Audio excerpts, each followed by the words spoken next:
नमस्कार, प्रियंवदा फूड्समध्ये तुमचं स्वागत। आज आपण दिवाळीचा दुसरा पदार्थ बघणार आहोत। आधी आपण चकली बघितली, आज आपण दुसरा पदार्थ बघणार आहोत, तो म्हणजे रव्याचे लाडू। आता रव्याच्या लाडवासाठी आपल्याला काय काय साहित्य लागतं ते आपण बघूया। आता सगळे पदार्थ मी ह्या आपल्या रोजच्या आमटीच्या वाटीने घेतलेले आहेत। तर हा आहे 1 वाटी बारीक रवा, जाड रवा नाही घेतलाय, बारीक रवा घेतलाय। 1 वाटी जाड बारीक रवा, अर्धी वाटी खवलेला नारळ। रवा भाजण्यासाठी तूप आपल्याला लागेल तसं आपण घ्यायचं। पाव वाटी ते अर्धी वाटी तूप आपल्याला बास होईल। जेवढा रवा तेवढी साखर। ही मी ड्रायफ्रुट्स घेतली आहेत लाडवामध्ये घालायला, आपल्या आवडतील ती आपण घालायची। हे बेदाणे आहेत, हे काजू आणि बदामाचे तुकडे आहेत, ही चारोळी आहे आणि हे केशर आहे। हे मी पाकामध्ये घालणार आहे, त्यामुळे लाडवाला खूप सुंदर रंग येतो। आणि स्वादाकरता ही वेलची आहे आणि हे अगदी थोडंसं किसून घेतलेलं जायफळ आहे। आता सुरुवातीला आपण काय करूया, आपण ड्रायफ्रुट्स थोड्याशा तुपामध्ये तळून घेऊन त्यांना बाजूला काढूया। आता आपलं तूप गरम झालंय, मी त्याच्यामध्ये काजू आणि बदाम घालते।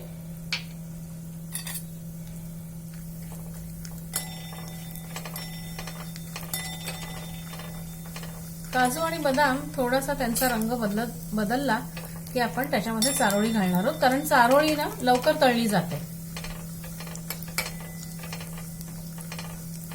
आता ह्यांचा रंग हळूहळू बदलायला लागलाय, त्यामुळे मी आता त्याच्यामध्ये घालणार आहे चारोळी।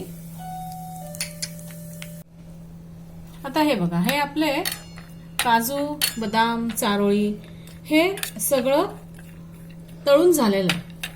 आता हे मी बाजूला काढलंय, हे आपल्याला काही एवढ्यात लागणार नाहीये, हे लाडू मध्ये नंतर आपल्याला घालायला लागणार आहे।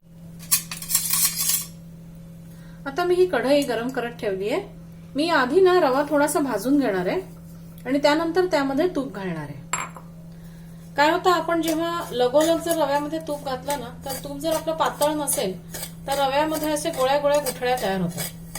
म्हणून काय करायचं, रवा ना थोडासा आधी कोरडाच भाजून घ्यायचा आणि तो गरम झाला, आपल्या हाताला गरम लागायला लागला की मग त्याच्यामध्ये आपण तूप घालायला सुरुवात करायची। आता तूप किती घालायचं, आता हा 1 वाटी रवा आहे की नाही, त्याला अर्धी वाटीपेक्षा देखील थोडंसं कमी एवढं तूप बास होईल असा माझा अंदाज आहे, पण ते रव्यावर देखील अवलंबून असतं। तर आपण काय करायचं, थोडं थोडं तूप घालत रवा आपण भाजायचा। आता हे थोडंसं गरम होऊ दे रवा, मग आपण त्याच्यामध्ये तूप घालून रवा चांगला भाजून घेऊया। आता आपला रव्याचा रंग आपण ज्या भाजायला घेतला होता त्यापेक्षा किंचितसा बदललाय। रवा हा भाजला गेलाय आणि मला इकडे ना त्याचा भाजला गेल्याचा वास देखील येतो। तर आता मी काय करणार आहे, मी 1 चमचा तूप यामध्ये घालणार आहे आणि मग केवढं तूप आपण, कसा रवा दिसला ते आपण तूप घालायचं थांबवायचं ते आपण बघूया। आता मी याच्यामध्ये तूप घातलंय आणि आपण आता हे पुन्हा एकदा ढवळायला सुरुवात करूया।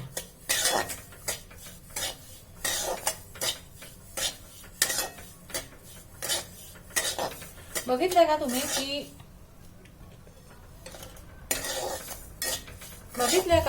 यामध्ये कुठेही तुपाच्या गुठळ्या झाल्या नाही, तूप लगेच विरघळलं आणि रवा आपला छान भाजायला सुरुवात झाली। आता आणखीन थोडंसं तूप आपण 1 चमचा घातलं होतं, आता हे दुसरा चमचा आपण घालूया।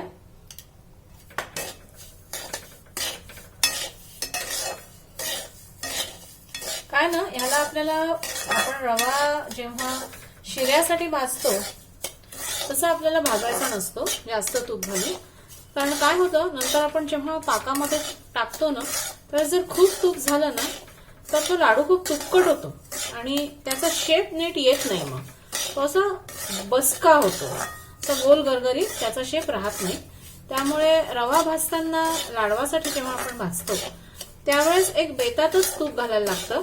आता बघा, मी ह्याच्यात आता 1 वाटी रव्यासाठी आतापर्यंत फक्त 2 चमचे तूप घातलंय आणि आता हे आणखीन 1 चमचा मी घालतेय। मगाशी मी तुम्हाला सांगताना म्हटलं की 1 वाटी रव्याला अर्धी वाटी तूप असा माझा अंदाज आहे. तर ते मी अर्धी वाटी नाही, आपल्याला एक साधारण पाव वाटी किंवा त्याहीपेक्षा किंचितसं कमी एवढंच तूप बास होतं. आता हे मी फक्त 3 चमचे तूप घातलंय. आणखीन एखादा अर्धा चमचा कदाचित आपल्याला लागेल किंवा लागणार देखील नाही. आता हा रवा आपण असाच परतत जाऊया. आपल्याला तो चांगला लाल होईपर्यंत परतायचा. आता मी याच्यात आणखीन एक फक्त अर्धा चमचा, म्हणजे आपण आता 3.5 चमचे तूप यामध्ये घातले. आता आपण बघूया आपल्याला किती लागतं. माझ्या अंदाजाप्रमाणे थोडंसं आणखीन किंवा हे एवढं तूप बास होईल.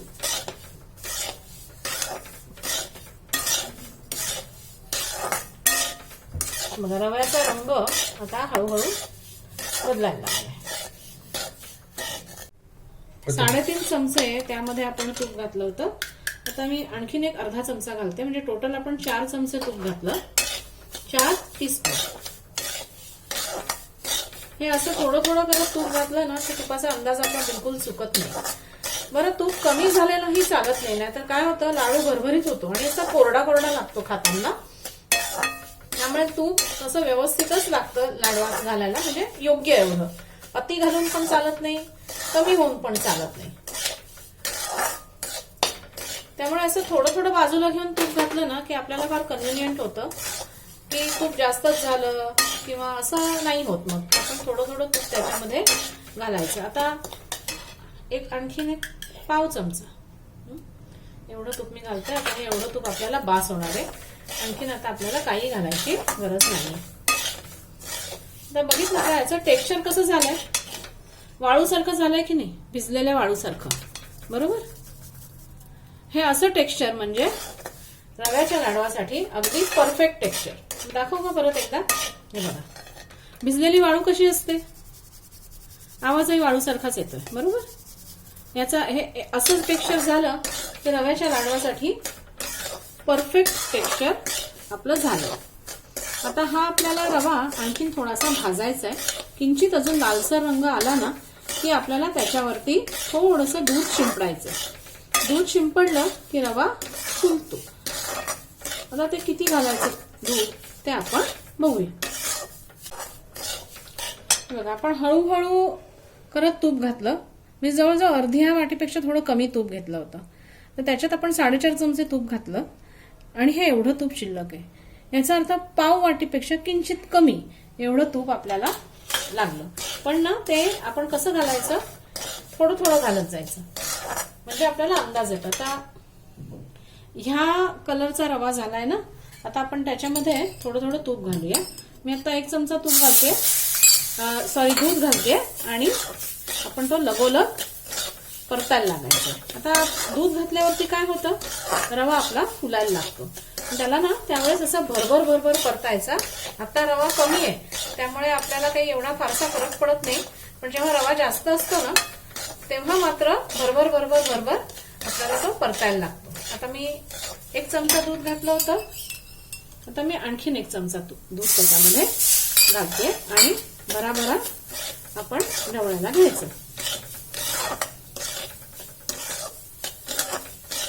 आता याला आपल्याला काही शिऱ्यासारखं दूध किंवा पाणी घालायचं नाहीये, त्याला जसं लागतं तसं. कारण आपल्याला रवा शिजवायचा नाहीये, आपल्याला रवा फुलवायचा. त्यामुळे आता हे 2 चमचे जे मी दूध घातलं, आता मी आणखीन फक्त अर्धा चमचा दूध घालते. पण माझ्या अंदाजाने तेवढं दूध बास होईल. येस, बघितलं का आपला रवा असा छान फुललाय. त्यामुळे आपल्याला हे एवढं दूध त्याला बास होणार आहे. आता रव्याचा रंग पण बदलायला लागलाय. रवा छान अगदी आपला फुललाय. बघितलं का, काटा फुलल्यासारखा झालाय की नाही रव्यावरती. आपल्या अंगावर कसे शहारे येतात तसं रव्यावरती काटा फुललाय बघा. याचा अर्थ आपला रवा हा छान फुललाय दूध घातल्यावरती. आता आपला रवा छान भाजला गेलाय. आता आपल्याला काय करायचंय, हा जो अर्धी वाटी नारळ घेतलाय हा आपण यामध्ये घालायचा. तुम्ही अर्धी वाटीपेक्षा कमी घेतलात तरीही चालेल, पण फार जास्त घेऊ नका हा, कारण काय जास्त नारळ झाला ना तर मग नारळाचे लाडू होतील की नाही. आणि आता काय करायचं, आपण हा रवा आणि नारळ हे पण परतायचं.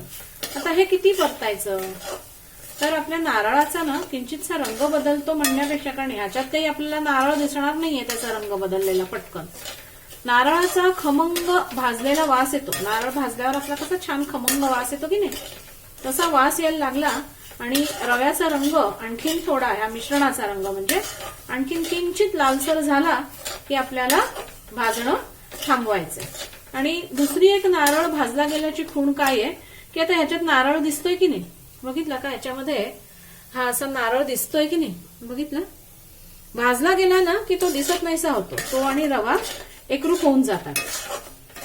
तर तिथपर्यंत आपल्याला हे मिश्रण भाजून घ्यायचंय आणि हे सगळं आपल्याला मंद गॅसवर करायचंय, गॅस मोठा करायचा नाही. तर आता हे मी भाजून घेते आणि ते पूर्ण भाजल्यावर कसं दिसतं ना ते मी तुम्हाला दाखवते.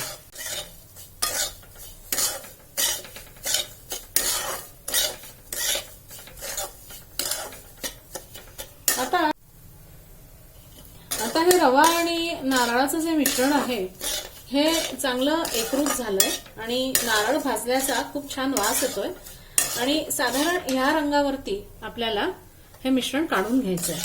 तर मी हे ताटामध्ये काढून घेते आणि आपण पाक करायला घेऊया.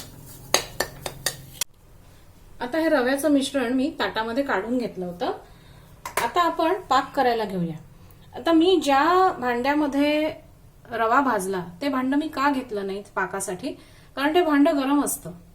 त्याच्यामध्ये ज्या वेळेस आपण साखर घालतो तर मी ह्या साखरेत किती पाणी घालणार आहे, तर जेमतेम साखर बुडेल एवढंच पाणी आपल्याला त्याच्यामध्ये घालायचंय, जास्त पाणी घालायचं नाही.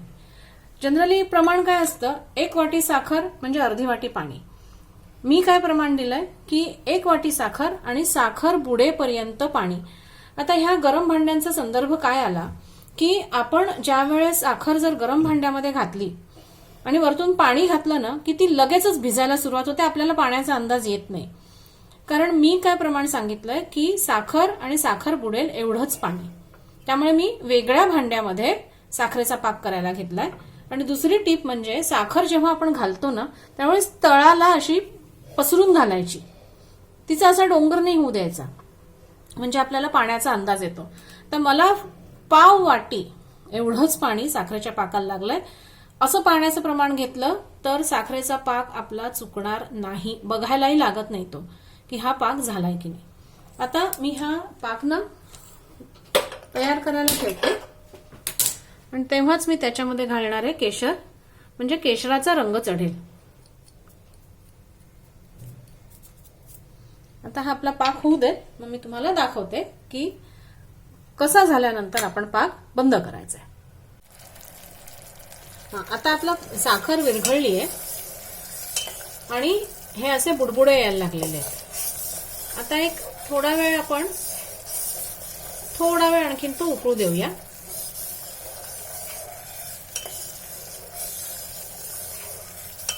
आता हे असे पांढरे पांढरे बुडबुडे यायला लागले. आता काय करायचं, गॅस बंद करायचा आणि हा जो आपण रवा आणि नारळ भाजून घेतलाय तो यामध्ये घालायचा.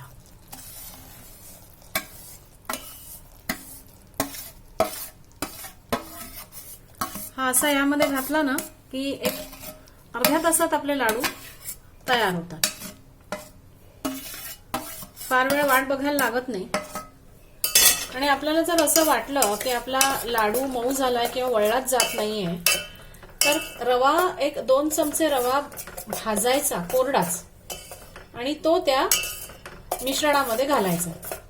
किंवा आपल्याला समजा वाटलं की फारच कोरडा झालाय तर 2 चमचे पाणी त्या मिश्रणामध्ये घालून ठेवायचं आणि थोडा वेळ थांबायचं, म्हणजे ते पाणी सगळीकडे पसरतं.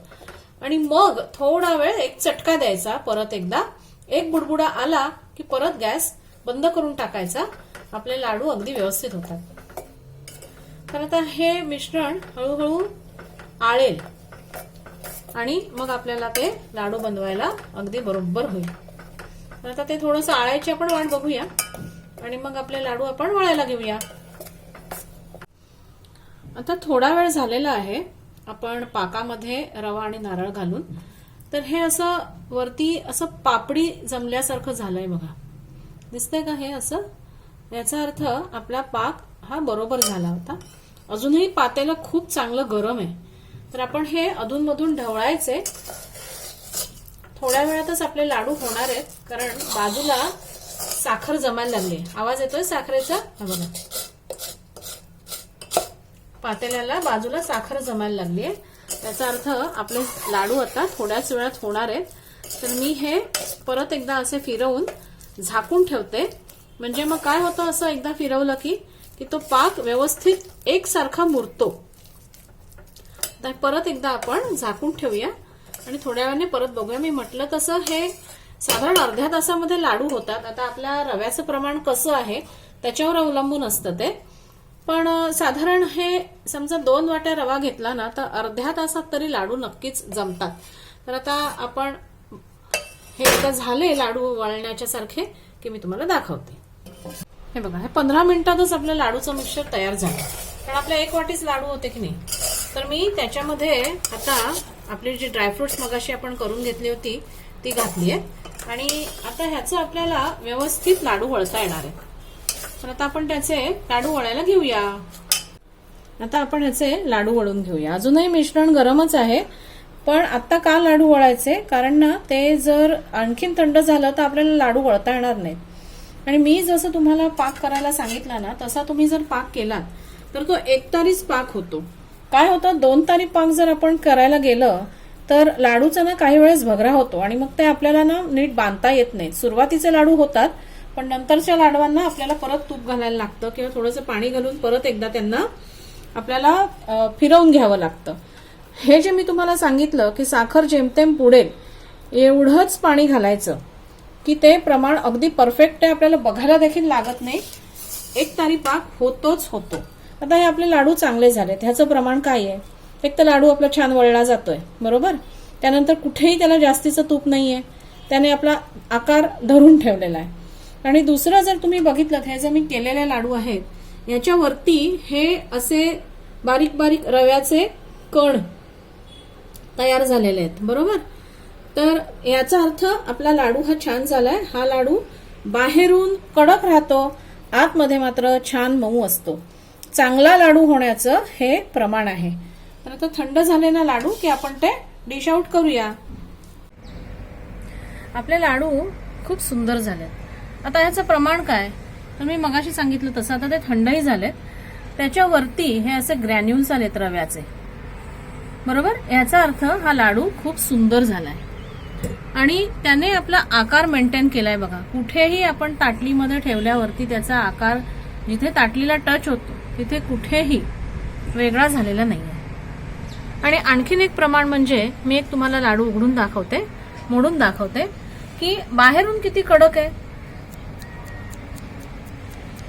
बरोबर, आवाज येतोय. आणि आता मी आतमधून दाखवते तुम्हाला. बघा किती मऊ झालाय आतमध्ये. त्यांच्या रंगामध्येच फरक दिसतोय. हा बाहेरचा रंग आणि हा आतला रंग बरोबर. ह्याचा अर्थ हा लाडू खूप छान झालाय. ह्याप्रमाणे तुम्ही लाडू करून बघा आणि तुमचे अभिप्राय मला जरूर सांगा. पुन्हा एकदा नवीन रेसिपी सोबत आपण भेटणारच आहोत. पण माझ्या चॅनलला सबस्क्राईब करा, मित्रमैत्रिणींबरोबर शेअर करा आणि तुमचे अभिप्राय कळवायला विसरू नका. धन्यवाद. तुम्हाला जर माझ्या रेसिपीज आवडत असतील तर आणखीन तुम्हाला कोणत्या रेसिपीज बघायला आवडतील तेही मला सुचवा. त्यानंतर माझ्या चॅनलला सबस्क्राईब करा आणि मित्रमैत्रिणींमध्ये जरूर शेअर करा. तुमच्या कमेंट्सची मी वाट बघते. धन्यवाद.